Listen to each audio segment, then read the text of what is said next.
السلام علیکم ورحمۃ اللہ وبرکاتہ۔ حامد و مصلی اما بعد، اشهد ان لا الہ الا اللہ وحدہ لا شریک له واشهد ان محمدا عبدہ ورسولہ صلی اللہ تعالی علیہ وآلہ وسلم۔ قال اللہ سبحانہ وتعالی: اعوذ باللہ السمیع العلیم من الشیطان الرجیم،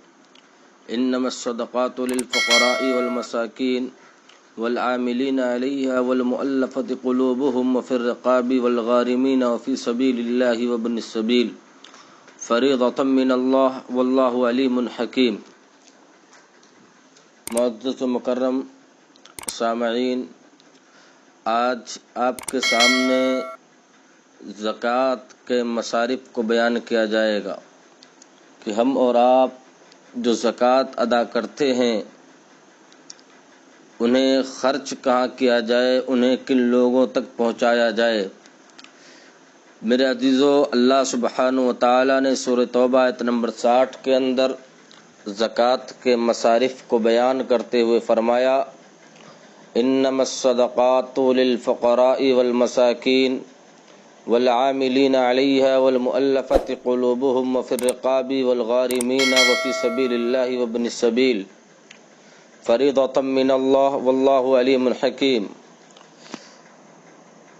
بے شک صدقات و زکوٰۃ صرف فقیروں کے لیے ہیں، مسکینوں کے لیے ہیں، اور ان کے اصول کرنے والوں کے لیے، اور ان کے لیے جن کے دلوں میں الفت ڈالنا، محبت ڈالنا مقصود ہو۔ گردن چھڑانے میں قرض داروں کے لیے، اللہ کی راہ میں اور راہرو مسافر کے لیے فرض ہے۔ اللہ تبارک و تعالیٰ کی طرف، اور اللہ تبارک و تعالیٰ علم و حکمت والا ہے۔ اسی طریقے سے جس روایت میں مذکور ہے کہ حضرت زیاد بن حارث سودائی رضی اللہ تعالیٰ عنہ بیان فرماتے ہیں: اتیت رسول اللہ صلی اللہ علیہ وسلم فبایعت فذکر حدیثا طویلا قال فاتاه رجل فقال آتینی من الصدقہ فقال له رسول اللہ صلی اللہ علیہ وسلم ان اللہ لم يرض بحکم نبی ولا غیرہ فی الصدقات حتی حکم فیہا ہوا فجزأها 8 اجزاء فإن کنت من تلک الاجزاء آتیتک حقک۔ یہ روایت ضعیف ہے، ابو داؤد کی کتاب الزکوٰۃ کی ہے۔ کہتے ہیں کہ میں رسول اللہ صلی اللہ علیہ وسلم کے پاس آیا اور میں نے آپ کی بیعت کی۔ حضرت زیاد نے طویل حدیث بیان کی اور کہا کہ آپ کے پاس ایک آدمی آیا اور اس نے کہا کہ مجھے زکوٰۃ کے مال میں سے عطا کیجیے۔ رسول اللہ صلی اللہ علیہ وسلم نے اسے فرمایا کہ زکوٰۃ کے متعلق اللہ تعالی نہ تو کسی نبی کے حکم پر راضی ہوا اور نہ کسی اور کے حکم پر، یہاں تک کہ اس نے اس کے متعلق خود حکم فرمایا اور زکوٰۃ کے 8 مصارف جو ہے بیان فرما دیے، اس کو 8 حصوں میں تقسیم کر دیا۔ لہذا اگر تم ان 8 قسموں میں سے ہو تو میں تمہیں تمہارا حق ضرور دوں گا۔ یہ روایت ضعیف ہے، ابو داؤد کی 357 نمبر کی روایت ہے، کتاب الزکوٰۃ کے اندر ہے۔ شیخ عبد الرزاق مہدی حفظہ اللہ تعالیٰ نے اس روایت کے متعلق کہا ہے کہ اس کے سند میں عبد الرحمن بن زیاد الافریقی ایک راوی ہے جو کہ ضعیف الحدیث ہیں، لہذا یہ روایت قابل حجت نہیں۔ اب آئیے ان مصارف کی تفصیل ہم اور آپ جانتے ہیں کہ 8 مصارف جو اللہ تبارک و تعالیٰ نے قرآن مقدس میں بیان فرمایا ہے اس کی تفصیل کیا ہے۔ نمبر 1 اور نمبر 2 فقراء اور مساکین، ان دونوں کے ایک دوسرے کے بیعت قریب ہونے کی وجہ سے بعض اوقات فقیر کو مسکین اور مسکین کو فقیر بھی کہہ دیا جاتا ہے۔ یہی وجہ ہے کہ ان کی الگ الگ تعریف میں کافی اختلاف ہے، تاہم دونوں میں یہ بات تو قطعی ہے کہ جو حاجت مند ہو اور اپنی حاجات و ضروریات کو پورا کرنے کے لیے مطلوبہ رقم و وسائل سے محروم ہو انہیں فقیر و مسکین کہا جاتا ہے۔ اسی طرح مسکین وہ ہے جس کے پاس مال ہو لیکن اتنا نہ ہو جو اسے کفایت کر سکے، اپنے گھر کے اخراجات چلا سکے، اور فقیر وہ جس کے پاس اصلاً کچھ بھی نہ ہو، لہذا فقیر مسکین سے زیادہ بری حالت میں ہوتا ہے۔ پیارے رسول صلی اللہ علیہ وسلم نے مسکین کی تعریف ان الفاظ میں کی ہے کہ لیس المسکین الذی ترد الاکلۃ والاکلتان ولکن المسکین الذی لیس له غنی ویستعی ولا یسأل الناس الحافا۔ کہتے ہیں کہ پیارے رسول صلی اللہ علیہ وسلم فرماتے ہیں کہ مسکین وہ نہیں ہے جسے ایک دو لقمے در در پھرائیں، یعنی ایک دو لقمے مانگتا پھرتا رہے۔ مسکین تو وہ ہے جس کے پاس مال نہیں لیکن اسے سوال کرنے سے شرم آتی ہے اور وہ لوگوں سے چمٹ کر نہیں مانگتا ہے کہ بھائی مجھ کو دے دو۔ ایک دوسری روایت میں پیارے رسول صلی اللہ علیہ وسلم نے یہ الفاظ فرمائے لیس المسکین الذی یطوف علی الناس ترد اللقمۃ واللقمتان والتمرۃ والتمرتان ولکن المسکین الذی لا یجد غنی یکفیہ ولا یفتن بہ فیتصدق علیہ ولا یقوم فیسأل الناس۔ کہتے ہیں کہ مسکین وہ نہیں ہے جو لوگوں کا چکر کاٹتا پھرتا رہے کہ اسے ایک دو لقمے یا ایک دو کھجور مل جائیں، بلکہ مسکین وہ ہے جس کے پاس اتنا مال نہ ہو جو اسے بے نیاز کر دے، نہ وہ ایسی مسکنت اپنے اوپر ظاہر رکھے کہ لوگ غریب اور مستحق سمجھ کر اس پر صدقہ کریں، اور نہ خود لوگوں کے سامنے دست سوال دراز کرے۔ یہ روایت بخاری کی 1476 اور 1479 نمبر کی روایت ہے، جس سے معلوم ہوا کہ فقیر وہ ہے جو غنی نہ ہو، مالدار نہ ہو، جیسا کہ لغت کی کتابوں میں بات صراحت کے ساتھ موجود ہے۔ اور رسول اللہ صلی اللہ علیہ وسلم نے غنی ایسے انسان کو قرار دیا جس کے پاس 50 درہم یا اس کے برابر سونا ہو، جیسا کہ عبداللہ ابن مسعود رضی اللہ تعالیٰ عنہ بیان فرماتے ہیں کہ جس نے سوال کیا اعلیٰ کہ اس کے پاس اتنا مال تھا جو اسے کفایت کر جاتا تو قیامت کے روز اس کے چہرے پر زخم یا خراشیں آ جائیں گی۔ عبداللہ بن مسعود رضی اللہ تعالیٰ عنہ نے عرض کیا اللہ کے رسول اور غنا یعنی کفایت کیا؟ آپ نے فرمایا 50 درہم یا اس کی قیمت کے برابر سونا ہونا چاہیے۔ یہ روایت ابو داؤد کی 1432 نمبر کی کتاب الزکوٰۃ کی، علامہ البانی نے اسے صحیح کہا ہے۔ اسی طرح شیخ ابن باز رحمۃ اللہ علیہ نے فرمایا مسکین وہ فقیر ہے جو اپنے اخراجات پورے نہ کر سکتا ہو، اور فقیر اس سے زیادہ حاجت مند کو کہتے ہیں، یہ دونوں اہل زکوٰۃ کی قسموں میں سے ہیں۔ دیکھیے فتاوی ابن باز اردو ترجمہ جلد 1 صفحہ 116۔ لہذا مسکین آدمی کے اوپر جو ہے کچھ نہ کچھ رہتا ہے، لیکن آدمی سوال نہیں کر پاتا، لوگوں کے سامنے یہ ظاہر نہیں کر پاتا کہ میرے پاس مال نہیں ہے۔ آج جب ہم ملک کی موجودہ صورتحال کو دیکھتے ہیں تو لاک ڈاؤن کی وجہ سے اور کرونا وائرس کی مہاماری کی وجہ سے کتنے لوگ ایسے ہیں جن کا دھندا چوپٹ ہو گیا، کتنے لوگ ایسے ہیں جن کے پیسے ختم ہو چکے ہیں، غریب و مسکین ہو چکے ہیں بیچارے،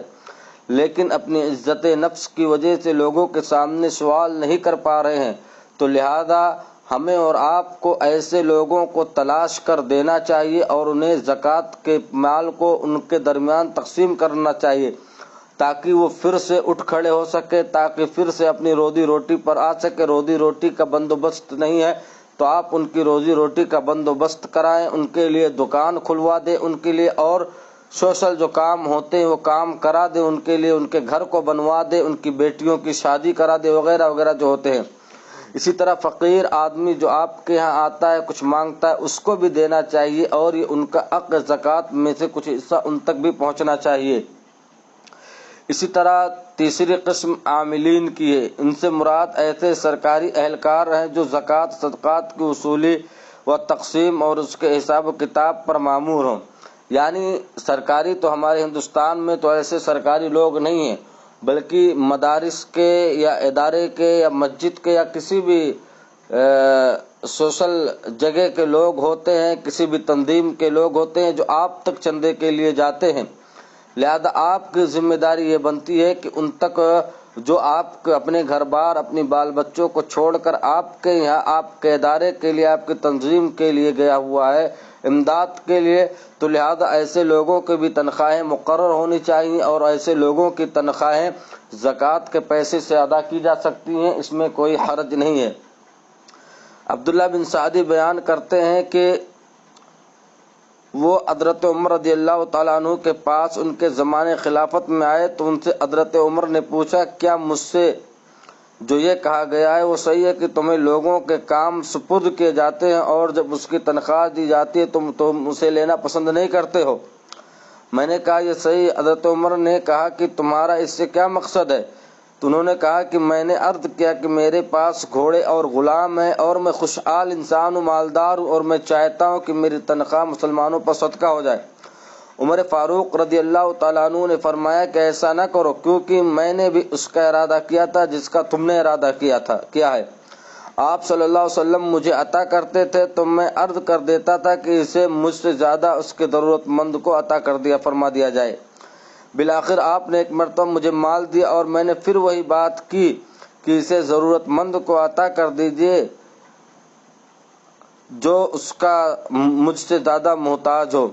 تو آپ نے فرمایا اے اسے لے لو اور اس کے مالک بننے کے بعد اس کا صدقہ کرو۔ یہ مال جب تمہیں اس طرح ملے کہ تم اس کے خواہش مند نہ ہو اور نہ اسے مانگا ہو تو اسے لے لیا کرو، اور اگر اس طرح نہ ملے تو اس کے پیچھے نہ پڑا کرو۔ یہ بخاری کی 7163 نمبر کی۔ معلوم ہوا کہ عامل زکوٰۃ کو اصول کرنے والے مچنت حضرات کے جو اصولی کے عوض اجرت و معاوضہ دیا جا سکتا ہے، اور عامل کو چاہیے کہ اسے قبول کرے۔ یعنی کوئی انسان اگر مالدار ہے، زکوٰۃ کے اصولی کے لیے گیا ہے اور اس کو تنخواہ مقرر کر کے دی جاتی ہے تو اس سے انکار نہیں کرنا چاہیے، بلکہ اسے لے کر اپنے سے زیادہ غریب مسکین جو ہوں ان تک وہ مال کو پہنچا دینا چاہیے، وہی ان کا اصل حق ہوتا ہے۔ لیکن زکوٰۃ کے مال سے عاملین کو صدقہ و زکوٰۃ کے اصول کرنے والے لوگوں کو تنخواہیں دینا، یہ زکوٰۃ کے مال میں مصرف میں ہے اور اس میں دیا جانا چاہیے۔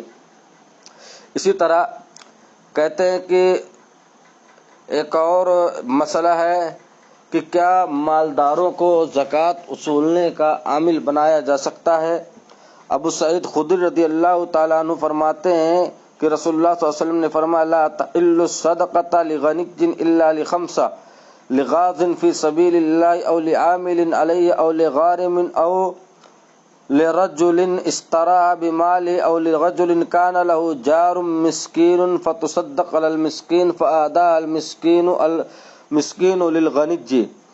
یہ روایت ابو داؤد کی 1441 نمبر کی کتاب الزکوٰۃ کے علامہ البانی نے اسے صحیح فرمایا ہے کہ کسی مالدار آدمی کے لیے صدقہ جائز نہیں سوائے 5 قسم کے مالداروں کے: ایک اللہ کے راستے میں جہاد کرنے والا، یا زکوٰۃ اصول کرنے والا عامل، یا مقروض یعنی قرض دار آدمی،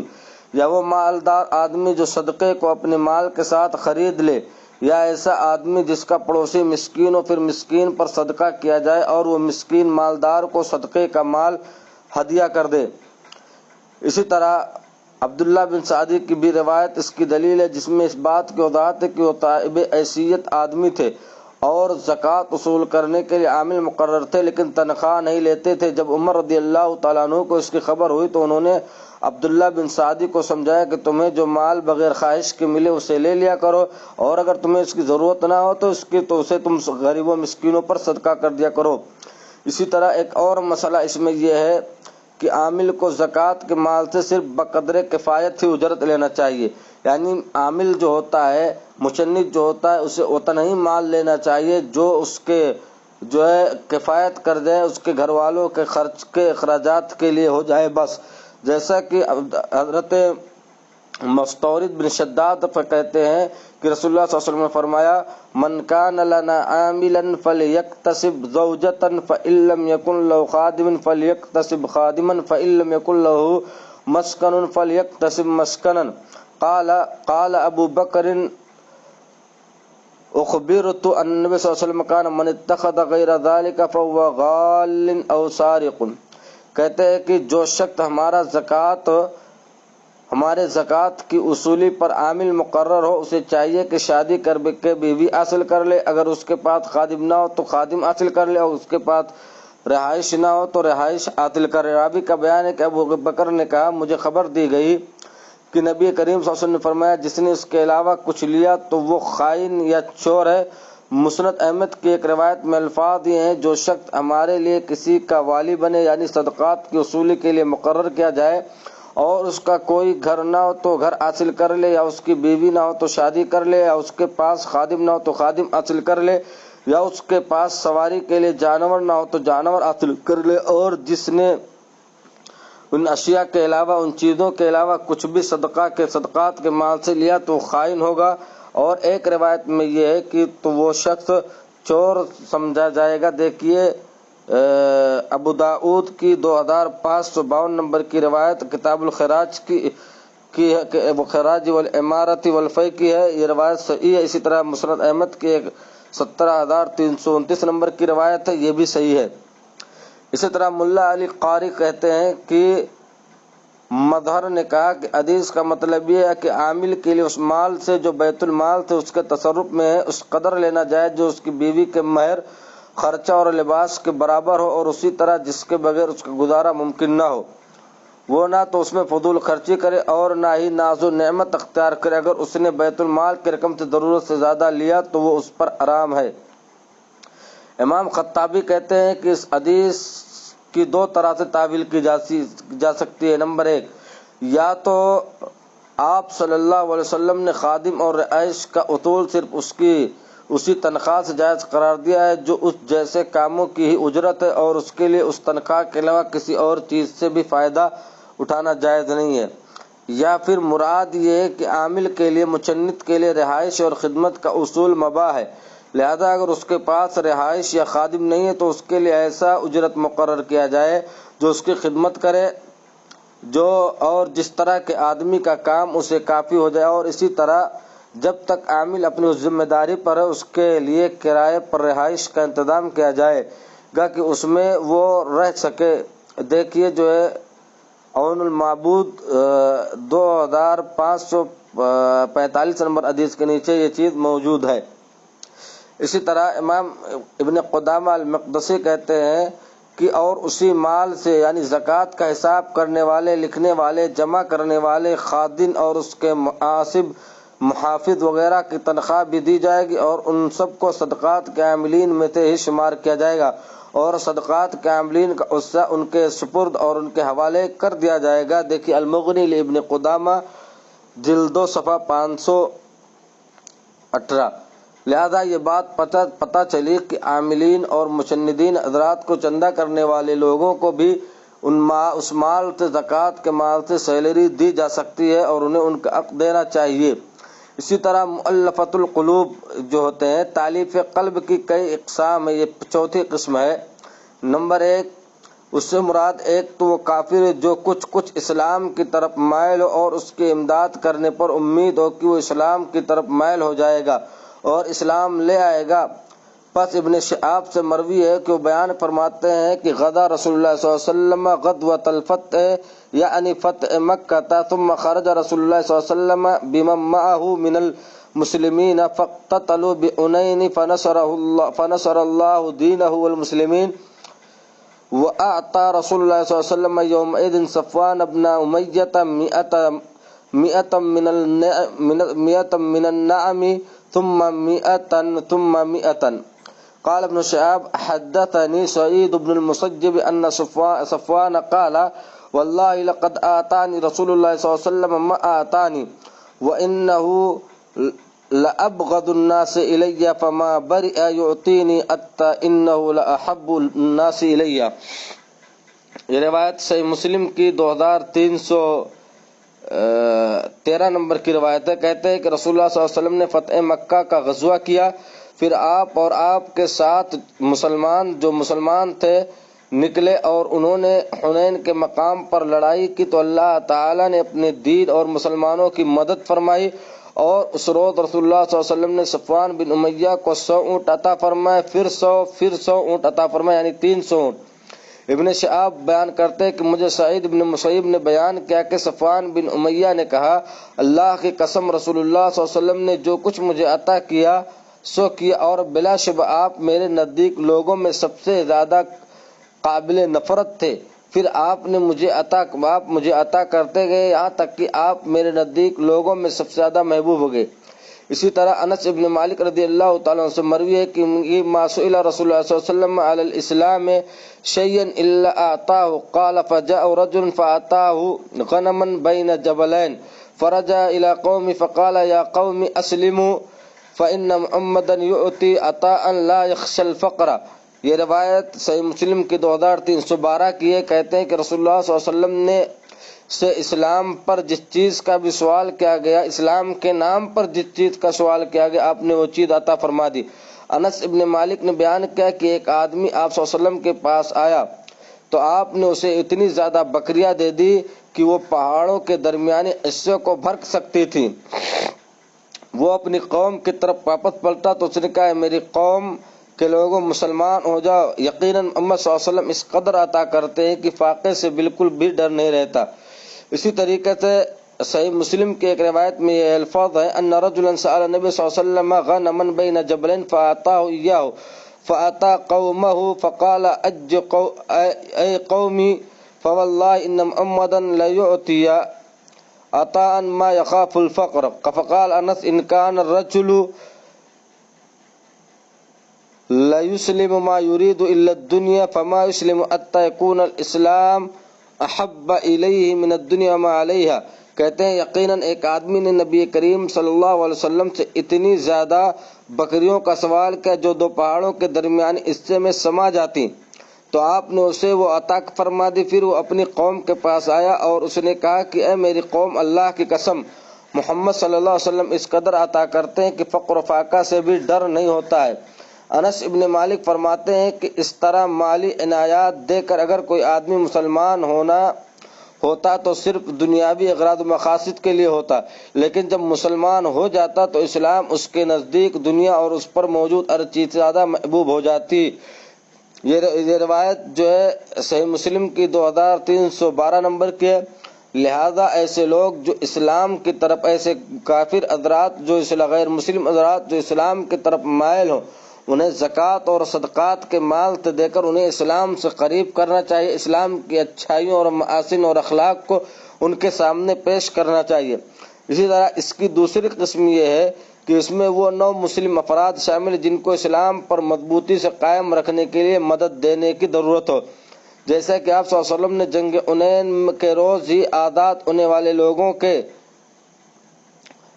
لیڈران اور شریف لوگوں کو 100 اونٹ عطا فرمائے، اور آپ نے حضرت سعد سے فرمایا یا سعد انی لأعطی الرجل وغیر احب الی منہ خشیۃ ان یکبہ اللہ فی النار۔ کہتے ہیں اے سعد، اس کے باوجود کہ ایک شخص مجھے زیادہ عزیز ہے، پھر بھی میں کسی دوسرے کو اس خوف کی وجہ سے یہ مال دے دیتا ہوں کہ اپنی کمزوری کی وجہ سے اسلام سے پھر جائے اور اللہ تعالیٰ اسے آگ میں عہدہ کر کے ڈال دے۔ یہ روایت جو ہے بخاری کی 27 نمبر کی کتاب الایمان کی ہے۔ لہذا اگر کوئی ایسا نو مسلم افراد انسان ہے جو مسلمان ہوا ہے لیکن اگر اس کی مالی مدد نہیں کی تو ہو سکتا ہے کہ اس کا ایمان پھسل جائے، غربت کی وجہ سے دوسرا دھرم پریورتن کر لے، تو لہذا ہمیں اور آپ کو چاہیے کہ زکوٰۃ کے مال سے ایسے لوگوں کی مدد کی جائے اور ایسے لوگوں کو دیا جائے۔ اسی طریقے سے ابو سعید خدری کہتے ہیں کہ حضرت علی یمن میں تھے اور انہوں نے سونے کے چند ڈلے کان کی مٹی سمیت ایک تھیلے میں ڈال کر رسول اللہ صلی اللہ علیہ وسلم کے پاس بھیجے، تو آپ نے انہیں 4 آدمیوں کے درمیان تقسیم کر دی، اقرا بن حابس، عنینہ بن بدر فزاری، علقمہ بن علاث عامری، پھر بنو کلاب کا ایک اور زید الخیر طائی، پھر بنو نیحان کا ایک۔ راوی کا بیان ہے کہ قریش غصے میں آ گئے اور انہوں نے کہا کہ آپ نجد کے سرداروں کو دیتے اور ہمیں چھوڑتے ہیں، تو رسول اللہ صلی اللہ علیہ وسلم نے فرمایا یقیناً میں تو اس لیے یہ کیا ہوں تاکہ اس کی تالیف قلب ہو جائے، لہذا ایسے لوگوں کو دیا جا سکتا ہے۔ یہ مسلم کی 1064 نمبر کی روایت ہے۔ اسی طرح مؤلفۃ القلوب کی تیسری قسم یہ ہے کہ وہ افراد بھی ہیں جو اس میں شامل ہے جن کو امداد دینے کی صورت میں یہ امید ہو کہ اپنے علاقے کے لوگوں کو مسلمانوں پر عملہ آور ہونے سے روکیں گے، یعنی ایسے لوگوں کو زکوٰۃ کی رقم دیا جائے جن سے مسلمان کہیں دبے کچلے لوگ ہیں، یعنی کسی گاؤں کے اندر 1-2 مسلم ہے لیکن پورا گاؤں غیر مسلم ہے، تو لہذا ایسے لوگوں کے ایسے غیر مسلموں کو زکوٰۃ دیا جائے تاکہ وہ مسلمانوں سے مانوس رہے اور ان کے گاؤں میں موجود مسلمانوں پر حملہ نہ کرے اور ان کو ستائے نہ۔ یہ اس طرح کی دیگر صورتیں طالب قلب پر ہیں جن پر زکوٰۃ کی رقم خرچ کی جا سکتی ہے، چاہے مذکورہ افراد مالدار ہی کیوں نہ ہوں۔ اسی طریقے سے سابق کہتے ہیں ضرورت کے وقت تعلیق قلب کا جواز ظاہر ہے۔ مزید فرماتے ہیں تالیف قلب کے لیے جن افراد پر زکوٰۃ کا مال خرچ کیا جا سکتا ہے، فقہاء نے ان کی دو قسمیں بیان کی، ایک مسلمان اور دوسرے کافر۔ مسلمانوں کی چار قسمیں ہیں۔ نمبر ایک، مسلمانوں کے ایسے سردار جسے اپنی قوم میں مقام و مرتبہ حاصل ہو۔ نمبر دو، ایسے مسلمانوں کے سردار جو ضعیف الایمان ہو، کہیں ان کا ایمان ڈگمگا نہ جائے اس لیے انہیں دیا جائے۔ نمبر تین، وہ مسلمان جو دشمنوں کے شہروں کے بالمقابل سرحدات میں مقیم ہو تاکہ وہ بوقت ضرورت مسلمانوں کا دفاع کریں۔ نمبر چار، ایسے مسلمان جن کی زکوٰۃ وصول کرنے یا ان لوگوں سے زکوٰۃ نکلوانے کے لیے ضرورت پڑتی ہو جو بخوشی زکوٰۃ ادا نہیں کرتے۔ اور اسی طرح کافر کی دو قسمیں، جن سے توقع ہو کہ اسلام قبول کر لیں گے، اور دوسری قسم ہے کہ جن کے شر اور فساد سے خطرہ ہو اور امید ہو کہ انہیں عطا کرنے سے، انہیں زکوٰۃ کا مال دینے سے ان کا منہ بند کرنے کے لیے مال کو دیا جا سکتا ہے تاکہ ان کے برائیوں سے رکا جائے اور زکوٰۃ کا مال ان پر خرچ کر دیا جائے۔ اسی طرح رقاب کہتے ہیں، رقاب جو پانچویں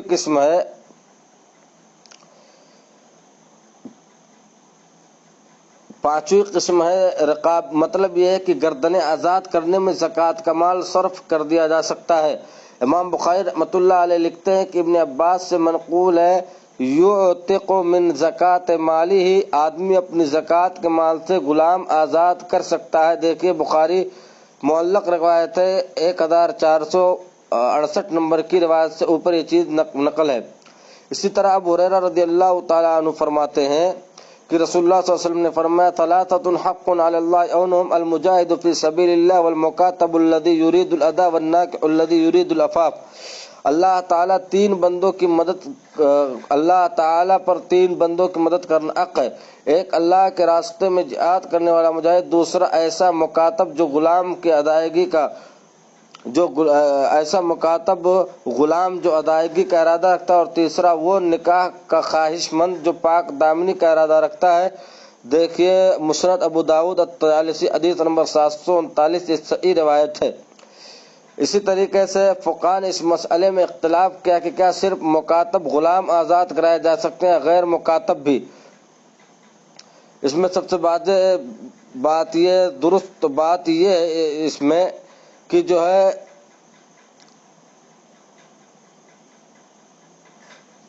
یہ آیت مکاتب و غیر مکاتب تمام قسم کے غلاموں کو شامل ہے، اور یہی بات راجح اور صحیح ہے۔ اور اسی طریقے سے رقاب میں ایک مسئلہ یہ ہے کہ ہندوستانی جیلوں کے اندر جو ہمارے مسلمان بھائی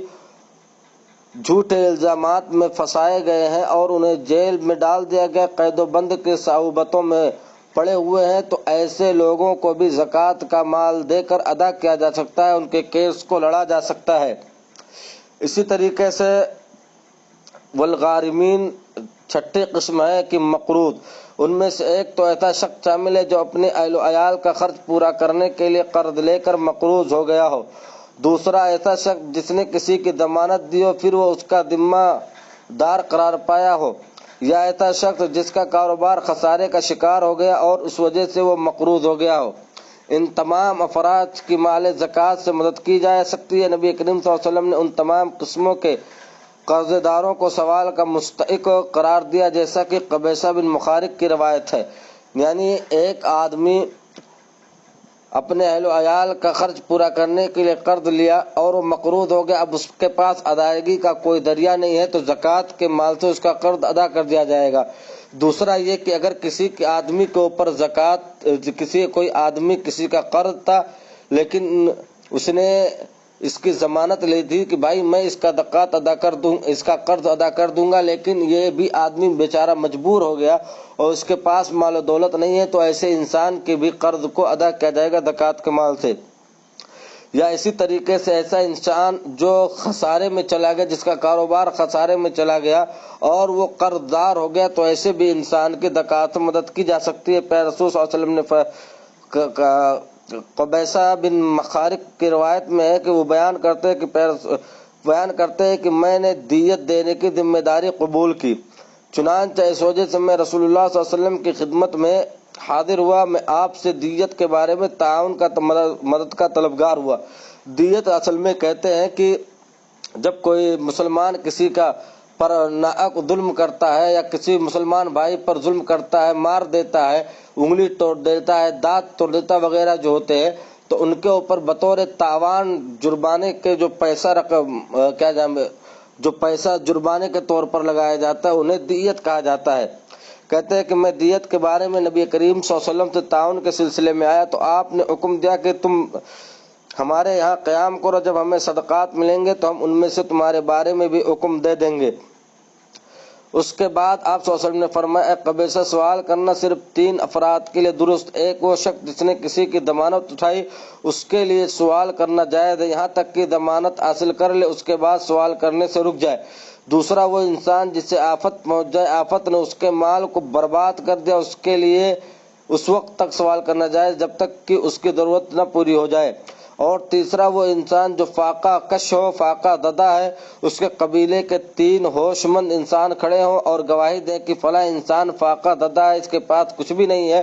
تو اس کے لیے اس وقت تک سوال کرنا جائز ہے جب تک کہ اس کا فاقہ دور نہ ہو جائے۔ اسے قبیصہ ان کے علاوہ سوال کرنا حرام ہے، سوال کرنے والا حرام مال کھائے گا بلا وجہ میں، اور آپ کو بھیک نہیں مانی چاہیے۔ مسلم 1044 نمبر کی روایت ہے۔ اسی طرح ابو سعید خدری کہتے ہیں کہ اصیب رجل فی عہد رسول اللہ صلی اللہ علیہ وسلم فی ثمار بتاعها فکثر دینه فقال النبی صلی اللہ علیہ وسلم تصدقوا علیہ فتصدق الناس علیہ فلم یبلغ ذلك وفاء دین فقال النبی صلی اللہ علیہ وسلم لغرمائه خذوا ما وجدتم وليس لكم الا ذلك۔ یہ روایت صحیح مسلم کے 1556 نمبر کی ہے۔ کہتے ہیں کہ عہد رسالت میں ایک آدمی پر اس کے پھلوں کی وجہ سے مصیبت آن پہنچی جنہیں اس نے خریدا تھا، بس اس کا قرض زیادہ ہو گیا تو نبی کریم صلی اللہ علیہ وسلم نے لوگوں سے کہا کہ اس پر صدقہ کرو، چنانچہ لوگوں نے اس پر صدقہ کیا، لیکن صدقہ بھی اس مقدار کو نہ پہنچا کہ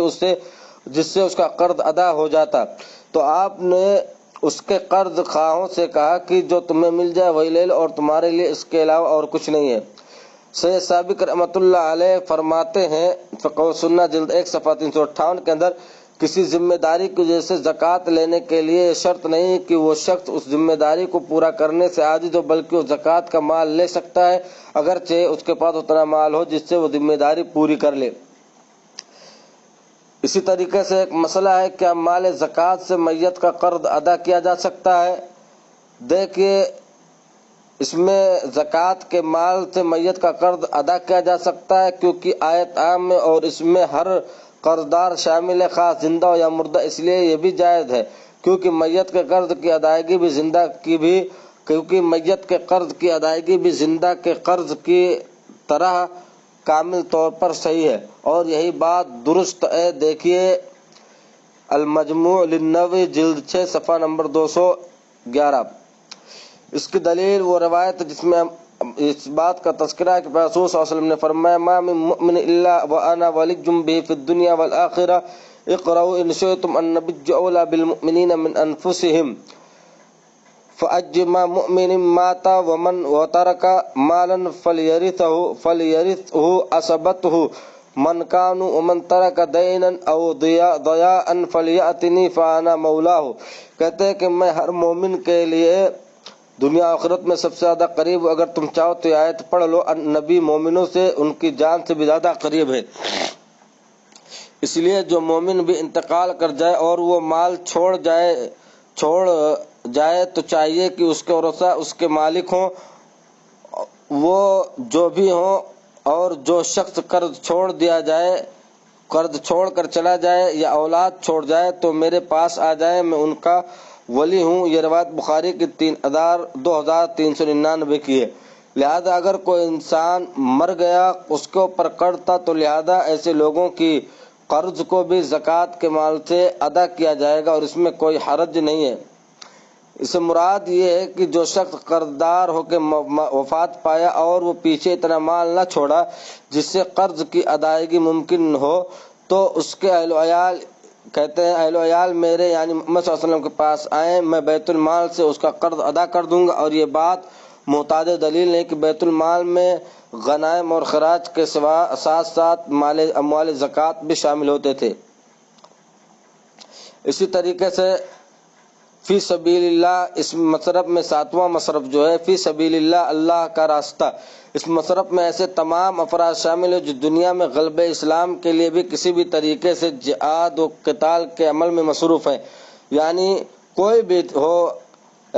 کوئی بھی انسان ہو جو دین کی خدمت کر رہا ہو، کوئی بھی دین کا داعی اور مبلغ ہو، اسی طریقے سے دینی ادارے ہوں، اسی طریقے سے غریب اور مسکین لوگ ہوں، یا اسی طریقے سے جو ہے اساتذہ اور معلمین ہوں، ان تمام لوگوں کو زکوٰۃ کے مال سے تنخواہیں دی جا سکتی ہیں اور زکوٰۃ کے مال سے انہیں فی سبیل اللہ میں شمار کرتے ہوئے دینا چاہیے۔ ابو سعید خدری کہتے کہ رسول اللہ صلی اللہ علیہ وسلم نے فرمایا لا تحل الصدقۃ لغنی الا لخمسۃ لغاد فی سبیل اللہ، کسی مالدار کے لیے صدقہ جائز نہیں سوائے 5 قسم کے مالداروں کے: اللہ کے راستے میں جہاد کرنے والا، کوشش کرنے والا۔ نمبر دیکھیے صحیح ابو داؤد 1441 نمبر کی روایت کتاب الزکوٰۃ کی۔ اس حدیث سے معلوم ہوا کہ آیت مصارف میں فی سبیل اللہ سے مراد مجاہدین ہے، کیونکہ حدیث میں لفظ غازی کے ساتھ قرآن کے عموم فی سبیل اللہ کی تخصیص کر دی گئی، اور جمہور علماء اصولین کے یہاں یہ بات مسلم ہے کہ عام کو خاص پر عمول کرنا یہ چیز واجب ہے۔ اسی طریقہ سعودی مستقل فتویٰ کمیٹی نے کہا فی سبیل اللہ سے مراد مجاہدین جن کا فوج کے وظائف میں حق مقرر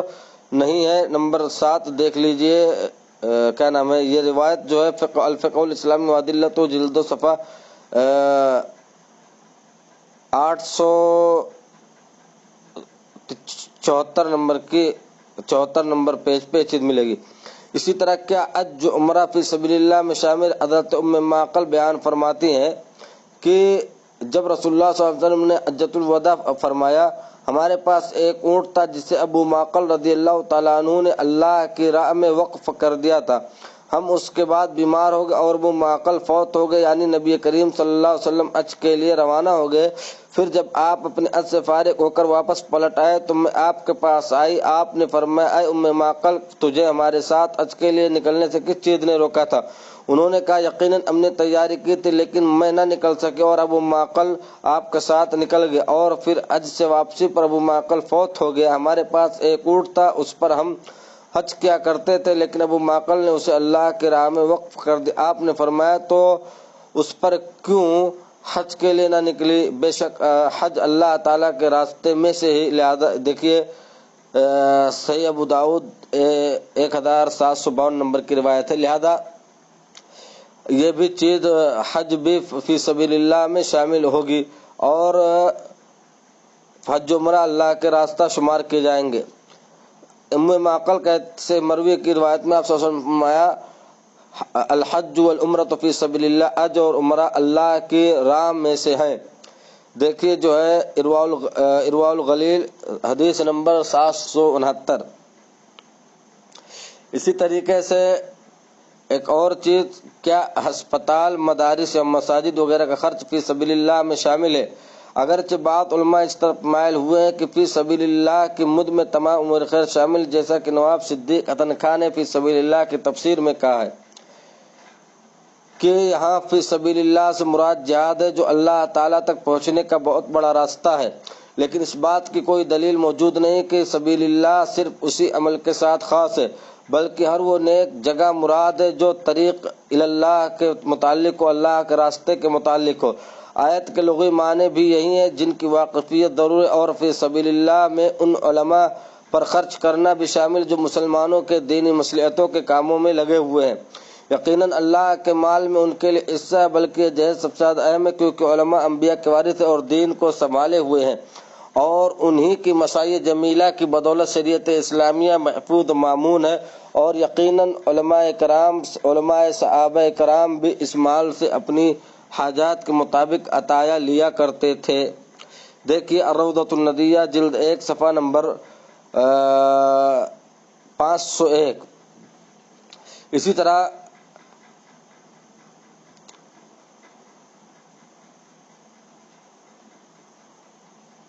طریقے سے ایک ابن السبیل ہے،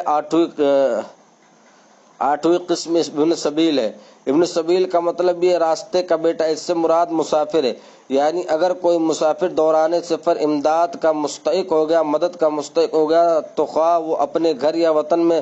صاحب حیثیت ہو کیوں نہ ہو، یعنی چاہے وہ مالدار ہی کیوں نہ ہو، زکوٰۃ کی رقم تو اس کی امداد کی جائے گی۔ یعنی اگر کوئی انسان سفر کے پر گیا، اس کے جیب کٹ گیا، اس کا سارا مال لوٹ گیا، پیسہ چوری ہو گیا اور اس کے پاس پیسے ختم ہو گئے، یا پیسہ اس کے پاس ATM ہے لیکن ATM کام نہیں کر رہا، ATM خراب ہو گیا ہے، تو ایسی صورت میں زکوٰۃ کے مال سے اگر وہ چاہے گھر پہ کتنا بھی مالدار ہو، وہ خود زکوٰۃ نکالتا ہو، لیکن ایسے شخص کی ایسے وقت میں زکوٰۃ کے مال سے مدد کی جائے گی۔ ابن کثیر رحمۃ اللہ علیہ نے کہا کہ جو ہے ابن سبیل وہ مسافر جو کسی شہر میں راستہ پار کرنے والا ہو اور اس کے پاس کوئی ایسی چیز نہ ہو جس کے ذریعے وہ اپنا سفر جاری رکھ سکتا ہو، تو اسے صدقات سے اتنا مال دیا جائے گا جو اسے اس کے شہر تک پہنچنے کے لیے کافی ہو، اگرچہ وہ مالدار ہی کیوں نہ ہو۔ یہی حکم اس شخص کا بھی ہے جو اپنے شہر سے سفر شروع کرنے کا ارادہ رکھتا ہو لیکن اس کے پاس کچھ نہ ہو، تو اسے زکوٰۃ کے مال سے اتنا دیا جائے گا جو اس کی آنے جانے کے لیے کافی ہو۔ اس کی دلیل یہ آیت ہے اور وہ حدیث ہے جس میں زکوٰۃ مذکور ہے کہ رسول اللہ صلی اللہ علیہ وسلم نے فرمایا، صدقہ کسی غنی کے لیے جائز نہیں سوائے 5 کے، انہی میں سے ایک قسم یہ بھی ہے۔ دیکھیے تفسیر ابن کثیر جلد 3 صفحہ 403۔ اسی طرح امام مالک وغیرہ نے کہا کہ جو مسافر زکوٰۃ کا مستحق، اس سے مراد وہ مسافر جو کسی شہر میں راستہ پار کرنے والا ہو، وہ مراد نہیں جو اپنے شہر سے سفر شروع کرنے کا ارادہ رکھتا ہو، اور یہی بات درست بھی ہے۔ اسی طریقے سے ابن السبیل کو عطا کرنے کے لیے قرآن متعدد احکامات بھی دیکھ لیتے ہیں کہ اللہ تبارک و تعالیٰ نے يسألونك ماذا ينفقون قل ما انفقتم من خير فللوالدين والاقربين واليتامى والمساكين وابن السبيل سورہ بقرہ 15 کہ آپ سے سوال کرتے ہو کہ کیا خرچ کرے، آپ کہہ دیں جو مال تم خرچ کرو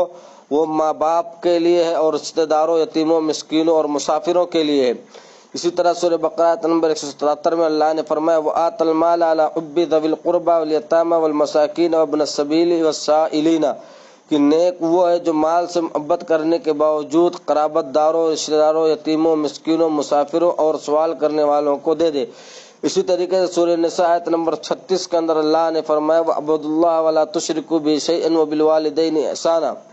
وَبِذِي الْقُرْبَىٰ وَالْيَتَامَىٰ وَالْمَسَاكِينِ وَالْجَارِ ذِي الْقُرْبَىٰ وَالْجَارِ الْجُنُبِ وَالصَّاحِبِ بِالْجَنبِ وَابْنِ السَّبِيلِ کہ اللہ تعالیٰ کی عبادت کرو، اس کے ساتھ کسی کو شریک و ساجی نہ کرو، اور ماں باپ کے ساتھ اس نے سلوک کرو، اور رشتہ داروں، یتیموں، مسکینوں، قرابت داروں، ہمسایہ یعنی پڑوسیوں، اجنبی ہمسایہ، اجنبی پڑوسیوں، پہلو کے ساتھی اور راہ کے مسافر سے بھی اس نے سلوک سے پیش آؤ۔ اور اسی طرح سورہ انفال آیت نمبر 41 میں فرمایا اللہ سبحانہ وتعالیٰ نے وَاعْلَمُوا أَنَّمَا غَنِمْتُم مِّن شَيْءٍ فَأَنَّ لِلَّهِ خُمُسَهُ وَلِلرَّسُولِ وَلِذِي الْقُرْبَىٰ وَالْيَتَامَىٰ وَالْمَسَاكِينِ وَابْنِ السَّبِيلِ جان لو کہ تم جس قسم کی جو کچھ نعمت حاصل کرو اس میں سے 5واں حصہ تو اللہ کا اور رسول کا اور مسکینوں کا، قرابت داروں کا، یتیموں کا اور مسافروں کا ہے۔ اسی طرح سورہ بنی اسرائیل آیت نمبر 26 کے اندر ہے وَآتِ ذِی الْقُرْبَىٰ حَقَّهُ وَالْمِسْكِينَ وَابْنَ السَّبِيلِ وَلَا تُبَذِّرْ تَبْذِيرًا رشتہ داروں، مسکینوں اور مسافروں کا حق ادا کرو اور فضول خرچی سے بچو۔ اسی طرح سورہ روم آیت نمبر 38 کے اندر ہے فَآتِ ذِی الْقُرْبَىٰ حَقَّهُ وَالْمِسْكِينَ وَابْنَ السَّبِيلِ قرابت داروں، مسکینوں اور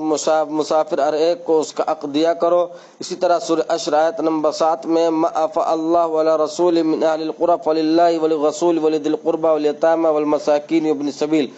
بستیوں والوں کا جو مال اللہ تعالیٰ تمہارے لڑے بھڑے بغیر اپنے رسول کے ہاتھ لگائے وہ اللہ کا ہے،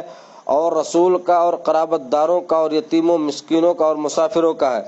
یا کہتے ایک مسئلہ اس میں ہے کیا مسافر کی بات بلا حجت تسلیم کر لی جائے گی؟ مراد یہ ہے کہ اگر کوئی آئے اور یہ کہے کہ میں مسافر ہوں اور مجھے اپنے سفر کی تکمیل کے لیے اخراجات کی ضرورت ہے تو کیا اس کے بعد تسلیم کر لی جائے گی یا اس کا کوئی ثبوت بھی طلب کیا جائے گا؟ امام قرطبی رحمۃ اللہ علیہ نے تفسیر قرطبی جلد 8 صفحہ نمبر 182 کے اندر کہا، دین کے متعلق تو ضروری ہے کہ وہ اسے ثابت کرے، البتہ دیگر صفات کے متعلق اس کا ظاہری حال ہی گواہ اور کافی ہے۔ اس کی دلیل حضرت جریر رضی اللہ تعالیٰ عنہ سے مروی روایت ہے کہ کہتے ہیں کہ دن کے ابتدا حصے میں ہم رسول اللہ صلی اللہ علیہ وسلم کے پاس تھے، کچھ لوگ آئے جو ننگے پیر، ننگے بدن، گلے میں چمڑی کے چادریں پہنے ہوئے، اپنی تلواریں لٹکائے ہوئے، بلکہ سب ان میں قبیلے مدر کے لوگ تھے۔ ان کے فقر و فاقہ کو دیکھ کر رسول اللہ صلی اللہ علیہ وسلم کا چہرہ مبارک تبدیل ہو گئے۔ آپ صلی اللہ علیہ وسلم اندر گئے اور پھر باہر آئے، پھر بلال رضی اللہ تعالیٰ عنہ کو حکم دیا کہ اذان کو، پھر تکبیر کہی اور نماز پڑھی اور خطبہ دیا اور یہ آیت پڑھی، اے لوگو اللہ سے ڈرو جس نے تمہیں ایک جان سے بنایا، یہ آخر تک مکمل آیت پڑھی۔ پھر سورہ عشر کی آیت کریمہ پڑھی، اے ایمان والو اللہ سے ڈرو اور غور کرو کہ تم نے اپنی جانوں کے لیے آگے کیا بھیجا ہے جو کل کام آئے گا۔ یا ایھا الذین آمنوا اتقوا اللہ ولتنظر نفس ما قدمت لغد واتقوا اللہ۔ پھر فرمایا، جو شخص اسلام میں نیک کام کی ابتدا کرے اس کے لیے اپنے عمل کا بھی ثواب ہے اور جو لوگ اس کے بعد عمل کرے اس کا بھی ثواب ہے، بغیر اس کے کہ ان لوگوں کا کچھ ثواب کم ہو، اور جس نے اسلام میں آ کر برا کام شروع کیا تو اس پر اس کے اپنے عمل کا بھی بوجھ ہے، اور ان لوگوں کا بھی جو اس کے بعد عمل کرے بغیر اس کے کہ ان لوگوں کا کچھ ثواب کم ہو۔ یہ روایت صحیح مسلم 1017 نمبر کی اس حدیث سے ثابت ہوتا ہے کہ دین کے علاوہ باقی صفات میں ظاہری حال پر ہی اکتفا کرنا چاہیے، کیونکہ نبی کریم صلی اللہ علیہ وسلم نے بھی صرف ظاہری حال ہی پر اکتفا کیا تھا اور لوگوں کو صدقہ دینے کی ترغیب دلائی۔ آپ صلی اللہ علیہ وسلم نے ان سے نہ تو کوئی دلیل طلب کی اور نہ ان سے پوچھا کہ ان کے پاس مال ہے یا نہیں۔ اسی طریقے سے دوسری دلیل وہ حدیث ہے جس میں اللہ تعالیٰ نے بنی اسرائیل کے 3 آدمیوں کی آزمائش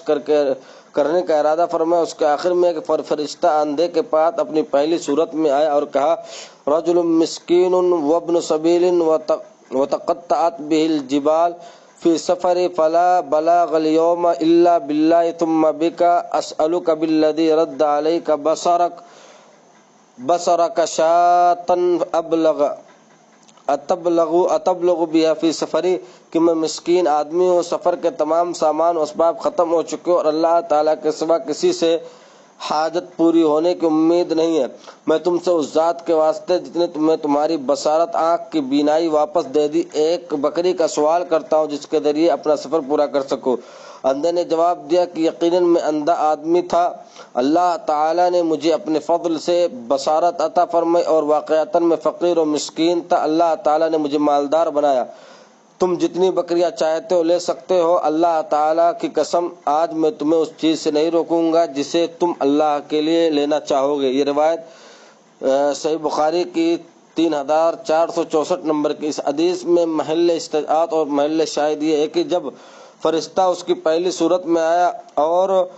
اس نے کہا کہ میں ایک مسکین آدمی اور ایک بکری چاہتا، تو اندھے نے جواب میں یہ نہیں کہا پہلے ثابت کرو کہ تم مسافر ہو پھر میں تمہیں عطا کروں گا، بلکہ ایسے معاملات میں ہمیں اور آپ کو اپنے مال کو دے دینا چاہیے۔ اسی طرح کیا زکوٰۃ 8 مصارف میں صرف کرنا ضروری ہے؟ یعنی زکوٰۃ کی جو 8 قسمیں انہی میں دینا چاہیے، ان کے علاوہ میں نہیں دے سکتے یا پورے میں دے؟ کہتے ہیں یہ ضروری نہیں ہے کہ بلکہ ان مصارف میں کسی ایک مصرف میں بھی جس میں زیادہ ضرورت ہو زکوٰۃ صرف کی جا سکتی ہے، دیا جا سکتا ہے، یہاں تک کہ کسی ایک انسان کو دینا بھی جائز ہے، درست ہے۔ حضرت عمر اور متعدد صحابہ کرام نے بھی اسی کے قائل ہیں۔ ان کی دلیل یہ ہے جس میں مذکور ہے، تؤخذ من اغنیائہم فترد علی فقرائہم، زکوٰۃ ان کے مالداروں سے وصول کی جائے گی اور ان کے فقیروں میں تقسیم کی جائے گی۔ بخاری 1395 نمبر کی روایت۔ اس حدیث میں نبی کریم صلی اللہ علیہ وسلم نے من جملہ فقراء کو زکوٰۃ دینے کا حکم دیا اور وہ صرف ایک ہی مصرف قسم میں آتے ہیں۔ اسی طریقے سعودی مجلس افتاء نے فرمایا کہ 8 مصارف میں سے کسی ایک مصرف میں زکوٰۃ کا مال دینا جائز ہے اور درست ہے۔ دیکھیے فتاوی اللجنۃ الدائمہ للبحوث العلمیہ والافتاء جلد 10 صفحہ نمبر 51۔ اسی طرح اگر کسی آدمی میں استحقاق زکوٰۃ کے لیے ایک سے زیادہ سبب، یعنی کوئی ایک آدمی اس کے فقیر ہو، مسکین ہو، مسافر ہو، یعنی اس کے پاس زکوٰۃ کے جو 8 مصرف بیان کیے گئے ہیں ان میں ایک سے زیادہ سبب پایا جائے، فقیر ہو، مسکین ہو، اوپر سے قرض دار ہو، وغیرہ وغیرہ۔ امام ابن قدامہ رحمۃ اللہ علیہ نے فرمایا کہ اگر ایک آدمی میں زکوٰۃ لینے کے کئی اسباب موجود ہو تو ان اسباب کی وجہ سے اسے عطا کرنا جائز ہے، پس فقیر عامل کے لیے درست ہے کہ وہ اپنی تنخواہ اصول کرے، اور اگر وہ اسے کفایت نہ کرتی ہو تو اتنا مال وہ مزید اصول کرے جتنا اسے کفایت کرے۔ اسی طرح اگر کوئی مجاہد ہو تو اس کے لیے اتنا مال لینا جائز ہے جو اس کے غزوے کے لیے کافی، اور اگر وہ مقروض بھی ہو تو اپنے قرض کے برابر مزید بھی لے سکتا ہے، کیونکہ ان اسباب میں سے ہر ایک سبب اپنا الگ حکم ثابت کرتا ہے اور کسی دوسرے سبب کا وجود اس پہلے سبب کے حکم کے ثبوت کے لیے رکاوٹ نہیں ہے، جیسے اس کے وجود کے لیے رکاوٹ نہیں ہے۔ دیکھیے المغنی لابن قدامہ جلد 2 صفحہ نمبر 518۔ اسی طرح ہر جگہ کے مالداروں کی زکوٰۃ وہیں کے فقیر و مسکین میں صرف کر دی جائے گی۔ حضرت معاذ بن جبل کو جب رسول اللہ صلی اللہ علیہ وسلم نے یمن بھیجا تو آپ نے فرمایا وَتُؤْخَذُ مِنْ أَغْنِيَائِهِمْ فَتُرَدُّ عَلَىٰ فُقَرَائِهِمْ، زکوٰۃ کے تعلق سے فرمایا کہ ان کے مالداروں سے زکوٰۃ اصول کی جائے گی اور ان کے محتاجوں میں تقسیم کر دی جائے گی۔ دیکھیے بخاری 1458 نمبر کی روایت ہے۔ اسی طریقے سے عمران بن حسین کہتے ہیں کہ انہیں زکوٰۃ اصول کرنے کے لیے عامل مقرر کیا گیا، جب وہ واپس آئے تو انہیں کہا گیا کہ مال کہاں ہے؟ انہوں نے جواب میں کہا کیا مال کے لیے آپ نے مجھے روانہ کیا تھا؟ ہم نے وہاں سے مال اصول کیا جہاں سے عہد رسالت میں اصول کیا کرتے تھے اور وہیں تقسیم کر دیا جہاں پر اسے اللہ کے رسول کے زمانے میں تقسیم کیا کرتے تھے۔ دیکھیے صحیح ابن ماجہ حدیث نمبر 1467 یہی روایت ہے۔ اسی طرح راجح قول اس میں یہ ہے کہ ضرورت اور مصلحت کے وقت کسی دوسرے شہر میں بھی مال زکوٰۃ صرف کیا جا سکتا ہے، البتہ عام حالات میں بہتر یہی ہے کہ جس علاقے سے زکوٰۃ اصول کی جائے اسی علاقے کے فقراء میں تقسیم کر دیے، جیسا کہ دلائل اسی پر اشارہ کرتے ہیں۔ دیکھیے تحفۃ العوضی جلد 3 صفحہ 355۔ اسی طریقے سے کیا کسی شادی کے لیے زکوٰۃ دینا جائز ہے؟ سعودی مستقل فتویٰ کمیٹی نے کہا یہ جائز ہے جبکہ وہ شخص جو شادی کا خواہش مند ہے اتنا مال نہ رکھتا ہو جتنا عرف عام میں بغیر کسی فضول خرچی کے شادی کے اخراجات کے لیے ناگزیر ہو، تو جائز ہے کہ زکوٰۃ کے مال سے شادی کرائی جا سکتی ہے۔ دیکھیے فتاوی اللجنہ الدائمہ للبحوث العلمیہ والافتاء جلد 10 صفحہ 17۔ اسی طرح کیا قرآن کی طباعت کے لیے زکوٰۃ کا مال صرف کیا جا سکتا ہے؟ ابن باز رحمۃ اللہ علیہ نے فرمایا قرآن کا ظاہر اس بات پر دلالت کرتا ہے کہ زکوٰۃ کا مال اس مشروع کام کے لیے صرف نہیں کیا جا سکتا کیونکہ یہ کام اللہ تعالیٰ کے فرمان میں مذکورہ مصارف میں سے نہیں ہے۔ دیکھیے مجموع الفتاوی لابن باز جلد 14 صفحہ نمبر 299۔ لہذا ہمیں اور آپ کو چاہیے کہ زکوٰۃ کے جو مصارف بیان کیے گئے ان میں ہی اپنے مال کو خرچ کریں، اور اسی طرح مدارس و مساجد جو قوم و ملت کے سرمایے سے چلتے ہیں ان کا خاص خیال رکھیں، غربا مساکین کا زیادہ خیال رکھیں۔ اللہ تبارک و تعالی ہمیں اپنے مال کے زکوٰۃ کو صحیح طور پر ادا کرنے کی توفیق عطا فرمائے، آمین۔ تقبل یا رب العالمین۔ وآخر دعوانا ان الحمد للہ رب العالمین۔ السلام علیکم۔